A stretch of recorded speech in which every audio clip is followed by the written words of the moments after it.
I invite you to walk with me through the remarkable story of Princess, a journey marked by resilience, love, and the search for belonging in a world that too often confounds those who do not fit its narrow definitions. Princess's life began in Korea, a country far from the heritage written on her skin. As a black baby in an unfamiliar land, she quickly became acutely aware of difference, not just in language or custom, but in the ways eyes lingered, in the quiet exclusions that followed her through childhood. Each attempt to fit in was met with subtle resistance, a feeling that, despite her efforts, acceptance lingered always just beyond reach.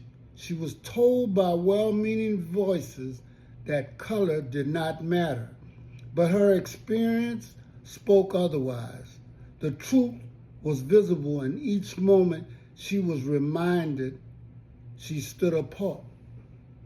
Now, I'm going to break here for a minute to tell you that she was left behind by missionaries who did not want to bring a black baby back to the United States.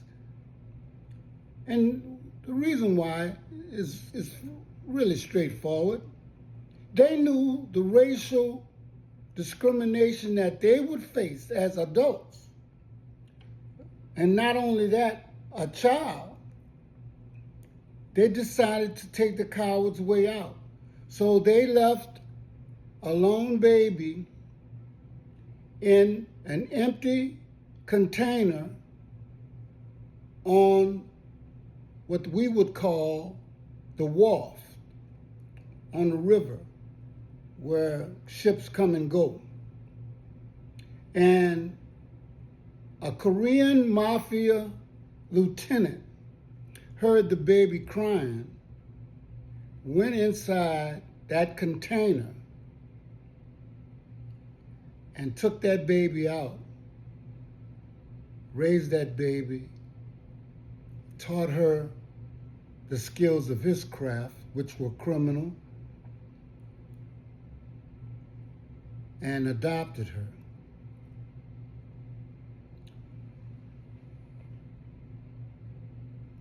This sense of otherness would not fade when she looked toward her ancestry either. Even as Princess sought to connect with the country she was naturally from, she found that the color of her skin could be a barrier there as well. Too often, Africans, black people, find themselves negotiating their identities in lands meant to be home, yet still treated as outsiders within their own borders. Colonialization. It is a struggle shared across continents and echoed in the story of those who are told to embrace pride, yet encounter prejudice.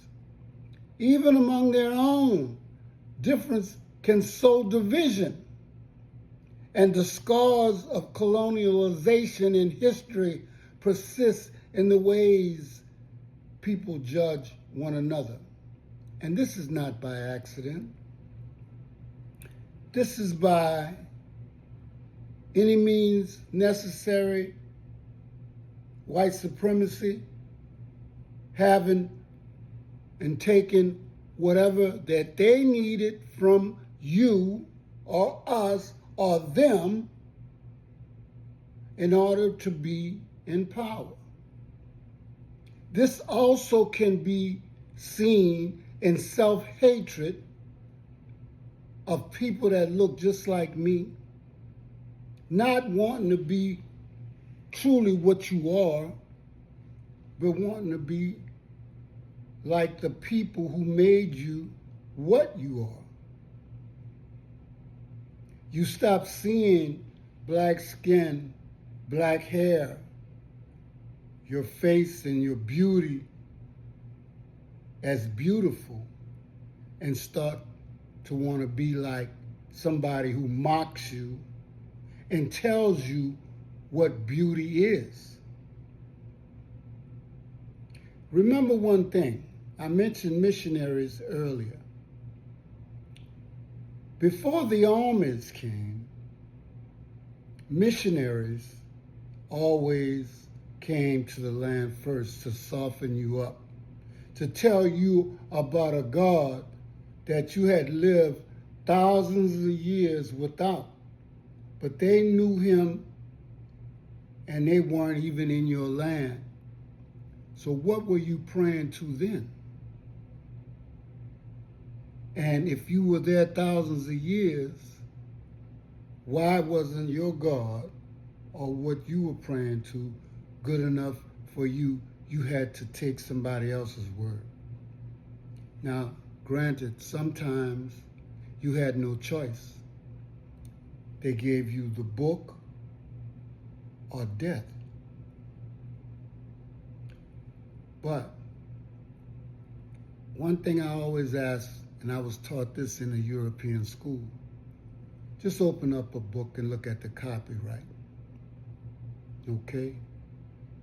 You tell us that certain things were God inspired. But the front of the book copyright tells us it was written by men. Men who never saw God, weren't old enough. Use your brain. The journey of acceptance for Princess and for many like her is not simply about learning to love oneself. It is about surviving a world that often does not. The treatment of Africans and blacks in a global story, a tapestry woven with exclusion, bias, and 1,000 small daily reminders that belonging must be fought for, not granted. Across oceans and borders, blacks and Africans are confronted by the reality that skin color too often determines how one is seen and what is possible. Whether in a land where they are a minority or in a country of origin, the experience of being other is painfully familiar. We should all know that. But it is also true that such struggles forge resilience, and the bonds formed in adversity can be stronger than any exclusion. Princess's story and the stories of black and African people worldwide are stories of hope in the face of hardship, of reaching out for connection, and of refusing to be defined by the limits of others and what they impose. In this, there is a deep kinship, a shared understanding that while the world may not always offer acceptance, our own humanity remains unwavering. Let us hold up the spirit of Princess and of every black and African person who has fought for belonging. Let their stories remind us that our differences do not diminish us.